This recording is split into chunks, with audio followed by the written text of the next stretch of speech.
Hello बच्चों, let's read the question. The question says assertion zone of maturation is proximal to zone of elongation. Reason: maturation zone of root provides water to the plant. A. Both assertion and reason are true and reason is the correct explanation of assertion. B. Both assertion and reason are true but reason is not the correct explanation of assertion. C. Assertion is true but reason is false. D. Assertion is false but reason is true. E. Both assertion and reason are false. तो question में हमें एक assertion दिया है. assertion क्या कह रहा है कि जो रूट का मैचुरेशन जोन होता है वो रूट के इलोंगेशन जोन के पास होता है. रीजन क्या बताया गया है कि मैचुरेशन जोन प्रोवाइड करता है वाटर टू द प्लांट. हमारे पास 5 ऑप्शन है, हमें इन ऑप्शन में से करेक्ट ऑप्शन को चूज करना है. सबसे पहले क्या करेंगे, हम इस क्वेश्चन में की कॉन्सेप्ट को समझेंगे. इस क्वेश्चन में हमारा की कॉन्सेप्ट क्या होगा, maturation zone of root. Maturation zone of root. तो एक रूट के स्ट्रक्चर में मैचुरेशन जोन कहां पर प्रेजेंट होता है ये देखते हैं.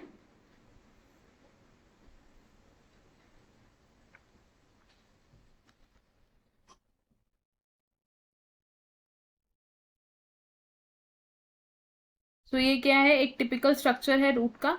इसमें क्या है, जो सबसे नीचे प्रेजेंट होता है थिम्बल लाइक स्ट्रक्चर, इसे हम क्या कहते हैं, रूट कैप. रूट कैप के बिल्कुल ऊपर प्रेजेंट होता है region of meristematic activity. Region of meristematic activity. Region of meristematic activity के बाद प्रेजेंट होता है रीजन ऑफ इलोंगेशन.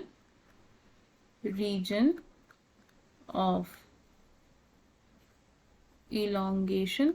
और रीजन ऑफ इलोंगेशन के पास प्रेजेंट होता है हमारा region of maturation. Region of maturation. और रीजन ऑफ मैच्योरेशन में क्या प्रेजेंट होता है, साथ में रूट हेयर प्रेजेंट होते हैं. ये रूट हेयर क्या करते हैं, वाटर को और मिनरल्स को ऑब्जॉर्ब करते हैं इन द सॉइल. अब अगर हम बात करें सिर्फ रीजन ऑफ मैच्योरेशन की,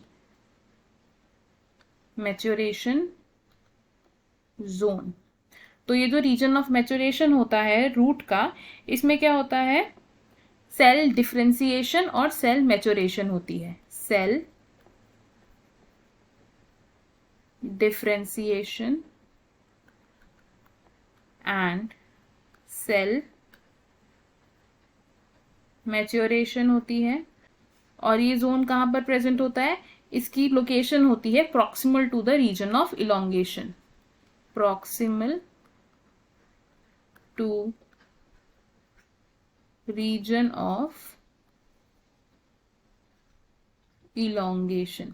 अब इस रीजन के कुछ सेल्स क्या करते हैं, थ्रेड लाइक स्ट्रक्चर्स की फॉर्म ले लेते हैं. क्या लिखेंगे हम इसको, some cells form fine thread like structures.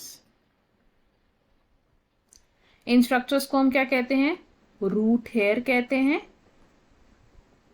और रूट हेयर क्या करते हैं, वाटर को अब्सॉर्ब करते हैं.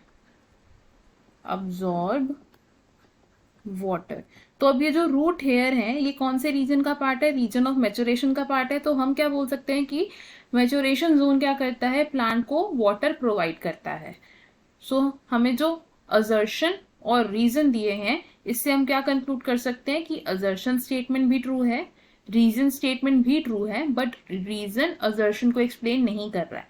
तो हमारा करेक्ट आंसर क्या होगा इसमें, option B, which says both assertion and reason are true but reason is not the correct explanation of assertion.